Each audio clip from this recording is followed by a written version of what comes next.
Our world is changing. What we require is more automated systems.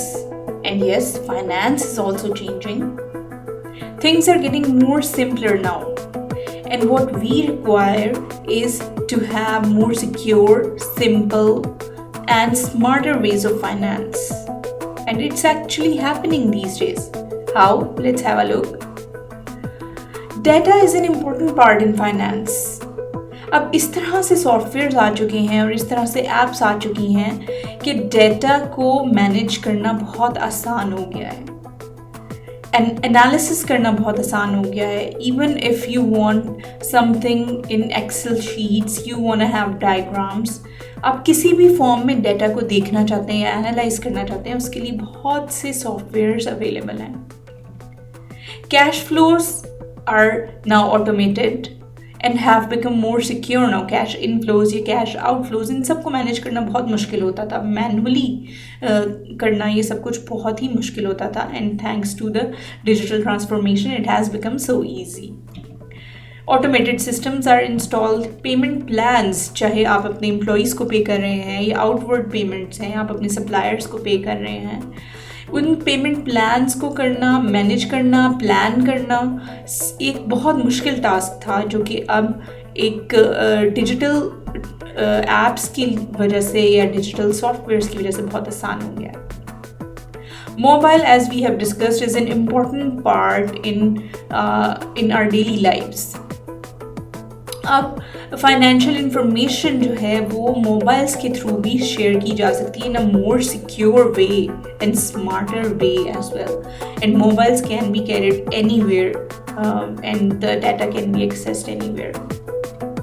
Planning and forecasting can be done continuously, internal and external planning with the help of financial softwares. जैसा कि पहले financial statements prepare की जाती थी, वो manually prepare करना, सारे साल का हिसाब रखना और वो सब कुछ एक बहुत मुश्किल और एक्सटेंसिव टास्क था.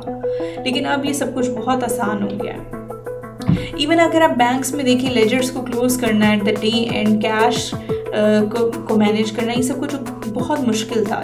अब with the latest technologies it has become so easy. Mobile, even banking में तो ऑनलाइन बैंकिंग्स, ऑनलाइन आपको स्टेटमेंट्स अवेलेबल होती हैं. बिल्स पेमेंट आप ऑनलाइन कर सकते हैं. मैनुअली पहले we all know it was a very difficult task.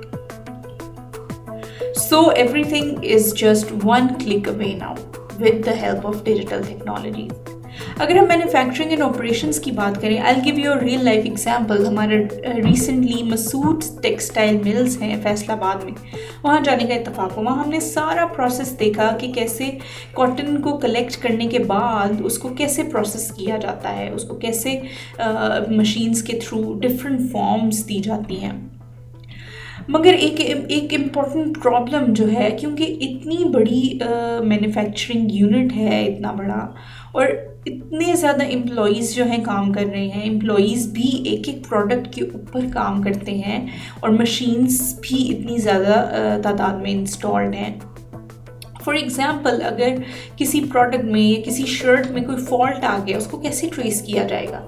क्या वो किसी एम्प्लॉई की नेग्लिजेंस की वजह से है फॉल्ट, या शुरू से ही कॉटन को जब प्रोसेस किया गया था तब फॉल्ट स्टार्ट हो गया था? इसको मैनुअली ट्रेस करना पहले बहुत मुश्किल था और पूरी वो जो मैन्युफैक्चर्ड शर्ट्स थी या वो यूनिट्स मतलब होते थे, वो वेस्ट हो जाते थे. अब उस चीज़ को ट्रेस करना बहुत आसान हो गया. हम इस तरह से बहुत से कोड्स देखते हैं, अपनी शर्ट्स के साथ अटैच होते हैं. इनमें जो डिजिटल कोड्स होते हैं, ये एक्चुअली पूरा मैन्युफैक्चरिंग सिस्टम इंटीग्रेटेड हो चुका है with the help of digital technologies. उसके थ्रू हम ट्रेस कर सकते हैं कि कौन सी प्रोडक्ट में फ़ॉल्ट कहाँ से आया. किसी एम्प्लॉई का फॉल्ट था या स्टार्ट से ही कॉटन को जब प्रोसेस किया गया था तब फॉल्ट स्टार्ट हो गया था. तो बेसिकली मैन्युफैक्चरिंग और एंड ऑपरेशंस के ऑटोमेटेड होने की वजह से we have this ease now कि हम इजीली इन चीज़ों को ट्रेस कर सकते हैं और अपनी प्रोसेसेस को लेके चल सकते हैं. इसी तरह PNG, Procter and Gamble internationally, इसके एम्प्लॉयज़ ने इवन बहुत ज़्यादा कंप्लेंट्स की थी कि उनको मैनुअली एक एक मशीन पर जाके रिकॉर्ड करना पड़ता है। So with the help of digital systems उनके लिए भी काफ़ी आसानी पैदा हुई, क्योंकि robotics are involve now.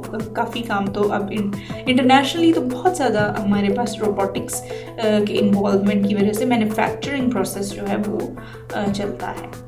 But another more important factor is कि ना सिर्फ एक ऑर्गेनाइजेशन के अंदर के जो प्रोसेसेस हैं, मैन्युफैक्चरिंग प्रोसेसेस, उनको ऑटोमेटेड किया जाए, बल्कि जहाँ से रॉ मटेरियल कलेक्ट किया जा रहा है, सप्लायर तक पहुँच रहा है, उसके बाद मैन्युफैक्चरिंग यूनिट में, उसके बाद wholesaler, retailer and then final consumer तक जो प्रोडक्ट पहुँच रही है, ये सारी चेन मस्ट बी ऑटोमेटेड।